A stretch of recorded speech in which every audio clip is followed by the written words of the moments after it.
Oppan Gangnam Style.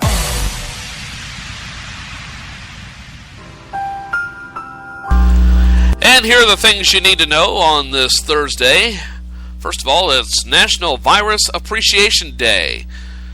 National Virus Appreciation Day. So if you're infected with a virus, appreciate that virus and then get rid of it.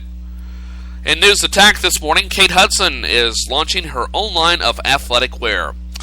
Now, was there a huge demand for this? Were there ladies all across America saying, you know, that woman who makes those movies that I really don't like? I wish I could dress more like her when I sweat.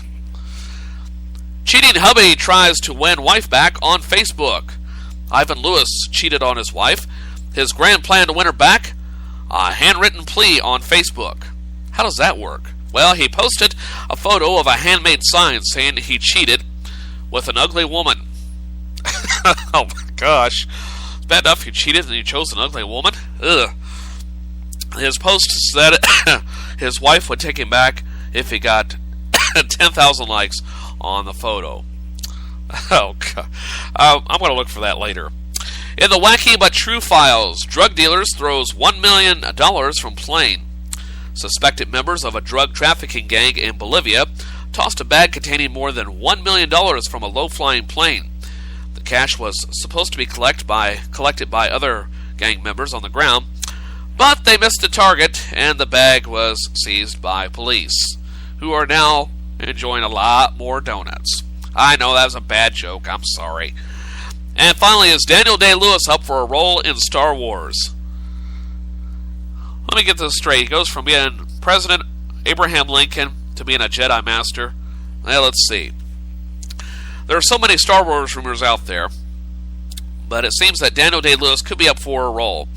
A source claims that Lewis, who earlier this year won an Oscar for portraying President Abraham Lincoln, recently had lunch with George Lucas and producer Kathleen Kennedy, who currently runs the Lucasfilm empire.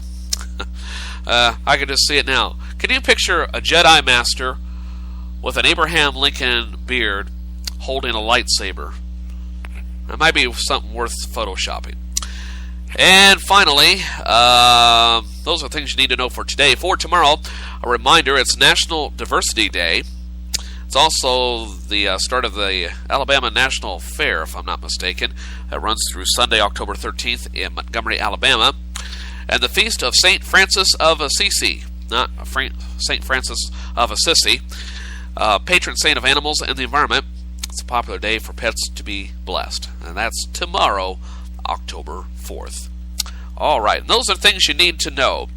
Along that same theme, here are things you need to know in the news headlines this morning. Hello, Americans. This is Paul Harvey. Stand by for news.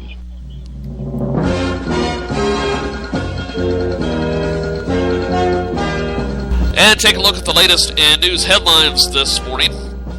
And we find that 8 dead as bus hits truck in Tennessee.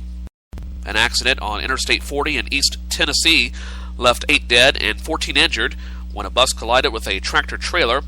The bus was carrying members of a church when a tire blew, crossed the median, and clipped an SUV and then hit a truck before overturning. 6 people on the bus were killed, along with one of the people in the SUV and the driver of the truck.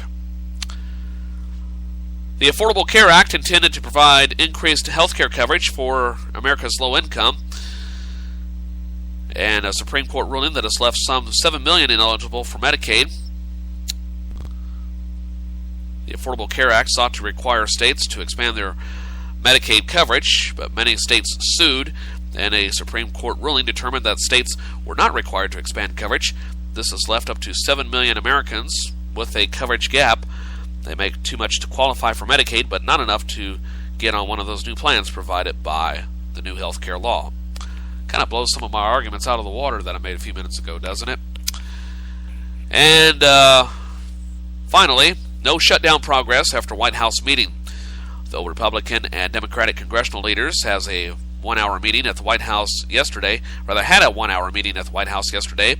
regarding the government shutdown, no progress has been made on passing a new funding bill. The Republican leadership says the Democrats are unwilling to compromise, but Democrats say Republicans are unwilling to pass a clean spending bill that doesn't defund Obamacare. And that, my friends, is the latest in news headlines. Turning our attention to the weather forecast, and a reminder, you can get the nationwide weather forecast 24/7 by going to my website, tinyurl.com/Gunther's House or Gunther Mobile. Click on the weather button or the weather link, and it'll take you straight to that page. Winter weather warning right now. Here's a live look at the Fox 6 snow stick. This is out on the weather dick. And take a look at the latest in the weather forecast for today. Starting off in the west, Winter Storm Atlas moves through the northern Rockies today and tonight. Snow begins in the mountains of Idaho, west and south Montana, and west Wyoming. Later today and tonight, the snow should become heavier and move out of the mountains and begin falling at lower elevations in Wyoming, south Montana, northeast Utah, and in west and central Colorado. Tomorrow, the storm shifts into the plains, but the snow continues in central and eastern Wyoming, southeast Montana, and northwest and north central Colorado. Snow should gradually wind down tomorrow night across eastern Wyoming. Rain should change to snow flurries before ending in northeast Colorado by tomorrow night. The heaviest snowfall should occur in northwest, central, and east Wyoming of 1 to 2 feet possible. Elsewhere, snowfall of 4 to 12 inches is possible in the mountains of Idaho, west and south Montana, and northern Colorado. Accumulations of 2 to 5 inches are forecast in northeast Utah and central Colorado. Elsewhere, it should be calm and quiet across the southwest. A Santa Ana wind event is forecast to develop today and linger into the region into Saturday across southern California. In the south, warm and dry conditions will continue for the majority of the region today. A few thunderstorms are possible in the lower Mississippi Valley and Tennessee Valley. Better chances of thunderstorms are along the central and east Gulf Coast in Florida. High temperatures will be mostly in the 80s, with low to mid-90s forecast in Oklahoma and Texas. A tropical disturbance moves into the southeast Gulf of Mexico today and slowly move northward across the central or east Gulf Coast tomorrow and Saturday. Landfall could occur Saturday or Sunday. The system is likely to strengthen into Tropical Storm Karen as it moves north through the Gulf. And in the Midwest, well, it looks like we'll see some scattered showers and thunderstorms across much of the region today. A disturbance ahead of Winter Storm Atlas is the culprit for today's storminess. Severe thunderstorms capable of producing strong winds, hail, and isolated tornadoes could occur in south Minnesota, Iowa, east and central Nebraska, northeast Kansas, and northern Missouri. Atlas moves out of the Rockies and into the Central Plains tomorrow, increasing the risk of severe thunderstorms across southern Wisconsin, southwest to central and east Kansas. Damaging winds, hail, and tornadoes are possible tomorrow, with the highest tornado threat appearing to be in the southern part of Wisconsin, southern Minnesota, Iowa, eastern Nebraska, and northwest Illinois. Colder air blowing in behind Atlas changes the rain over to snow during the day tomorrow in western South Dakota and northwest Nebraska. The rain-snow line should continue to move eastward tomorrow night, reaching into central South Dakota and central Nebraska during the overnight hours. Snow winds down Saturday as Atlas continues to shift to the east. Elsewhere in the forecast, bear with me for just a moment, still a lot more to read, so I need some background noise to keep my rhythm going. Accumulations of 1 to 2 feet are possible in western South Dakota and northwest Nebraska, with the potential for over 2 feet of snow in the Black Hills. A few inches of snow are possible as far east as central South Dakota and north central Nebraska. Showers and thunderstorms along Atlas's front are likely in the Mississippi Valley and Great Lakes on Saturday. A few severe thunderstorms are possible along the cold front. And finally, in the northeast, warm and dry for much of the region again today. Showers and thunderstorms move into southwest New York State, western Pennsylvania, and West Virginia during the afternoon. High temperatures are expected to be in the 70s in upstate New York and New England, with upper 70s to lower 80s expected from New York City and Pennsylvania all the way through the Virginias. And that is a brief look at the nationwide weather forecast. on this Thursday morning. Taking a look at the Kirksville weather forecast. Weather forecast for the Kirksville, Missouri region and the surrounding areas. And it looks like we'll see partly sunny skies today with some scattered showers and thunderstorms. Afternoon highs in the lower 80s, south winds about 10 to 15 miles an hour. A slight chance of rain and thunderstorms after midnight tonight, just 20% at this point. Otherwise partly cloudy, lows around 65, south winds at 10 miles an hour. Partly cloudy throughout the day tomorrow with much warmer temperatures. Highs in the upper 80s, south winds at 10 to 15 miles an hour. Mostly cloudy by tomorrow night, with a chance of showers and thunderstorms developing in the evening, likely after midnight. Lows in the lower 60s, south winds at about 10 to 15 miles an hour. And then rain ending by late Saturday morning, with mostly cloudy skies giving way to partly cloudy skies in the afternoon.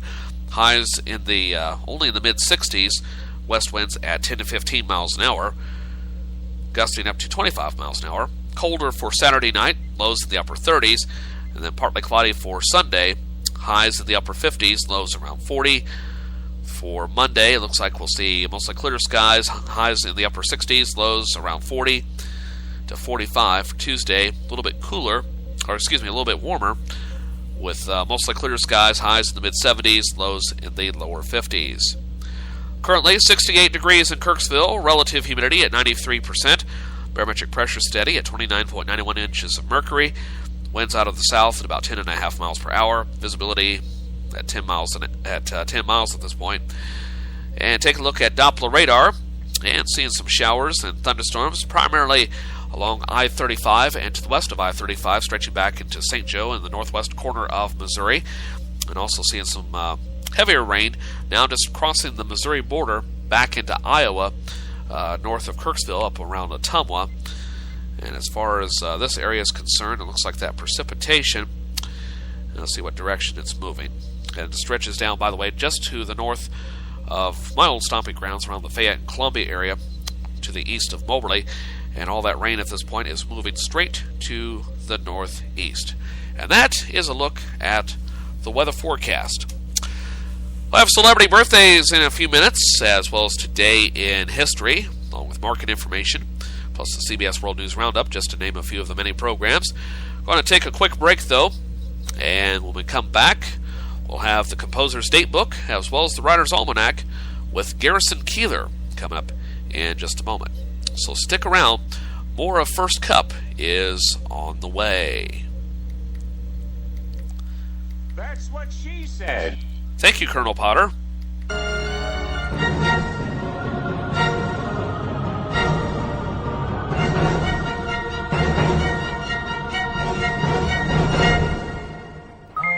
Hey, what's up? Thinking about you. XOXOXO. Want to snuggle, ... JK.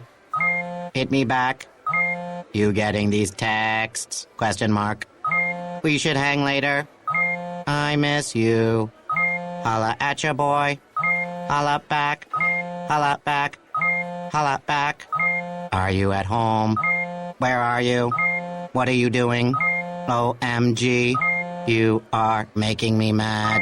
Are you with your ex? You better text me back. I'm waiting outside your house.